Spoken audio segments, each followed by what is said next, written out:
Full Moon, written by Jane Yolin and illustrated by John Squanner. It was late one winter night, long past my bedtime, when Pa and I went owling. There was no wind. The trees stood still as giant statues, and the moon was so bright the sky seemed to shine. Somewhere behind us, a train whistle blew, long and low, like a sad, sad song.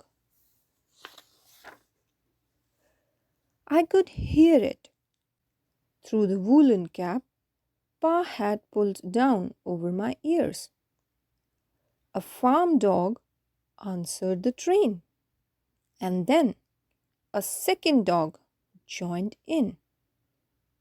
They sang out, "Trains and dogs," for a real long time.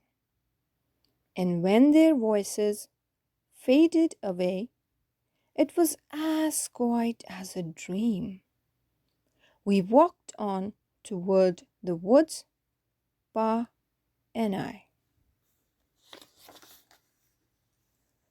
Our feet crunched over the crisp snow, and little gray footprints followed us.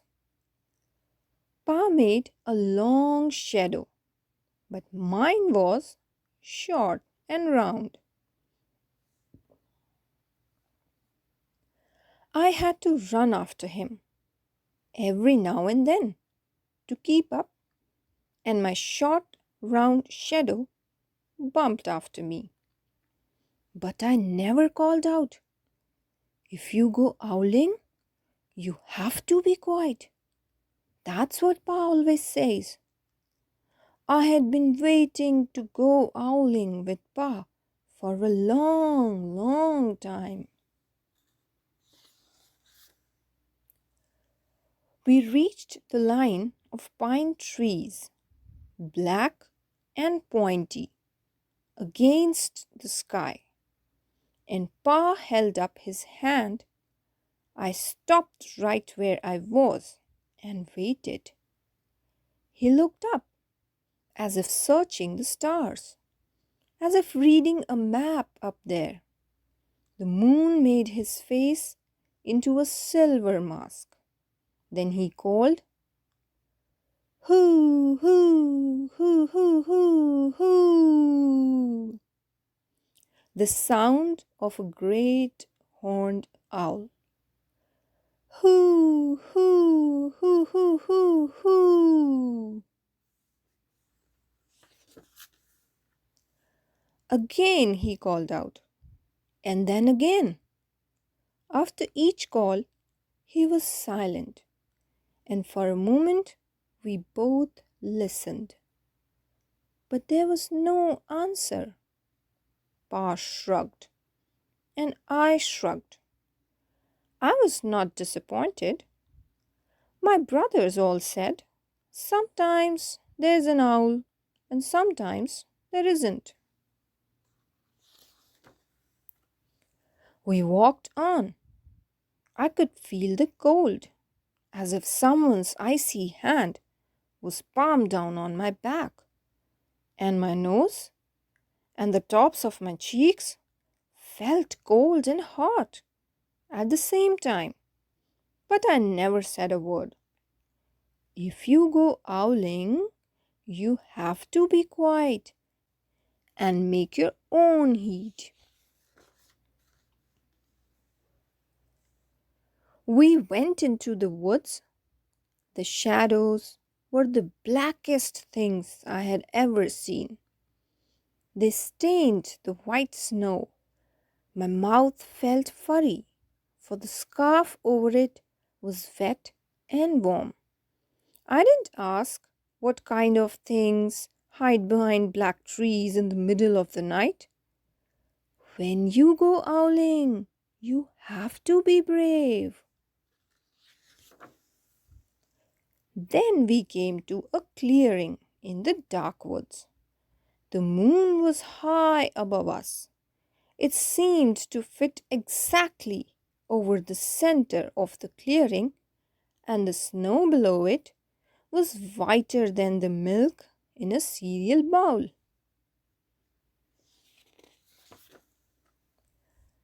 I sighed, and Pa held up his hand.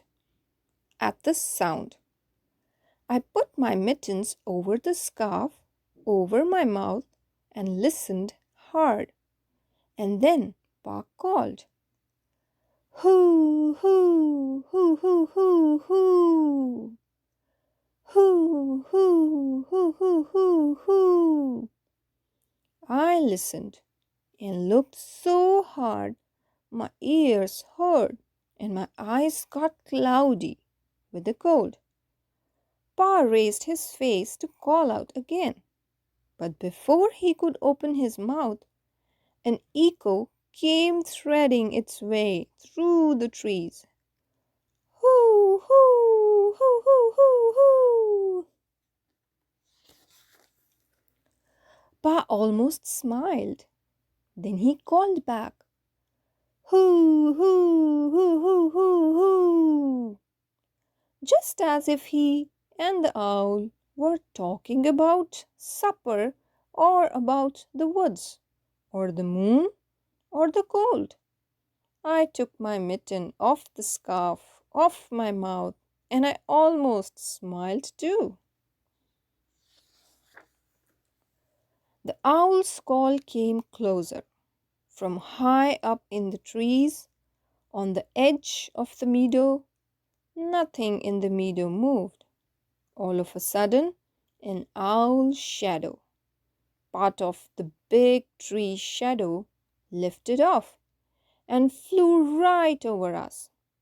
We watched silently with heat in our mouths, the heat of all those words we had not spoken. The shadow hooted again.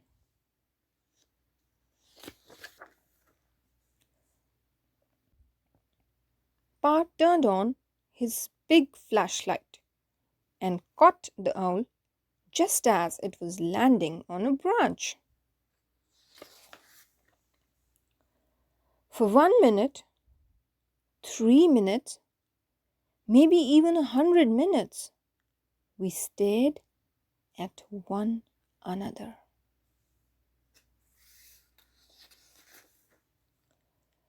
Then the owl pumped its great wings and lifted off the branch like a shadow without sound.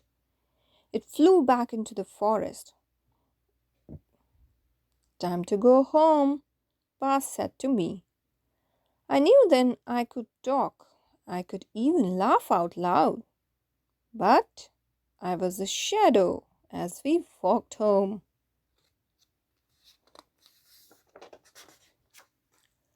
When you go owling, you don't need words or warmth or anything but hope.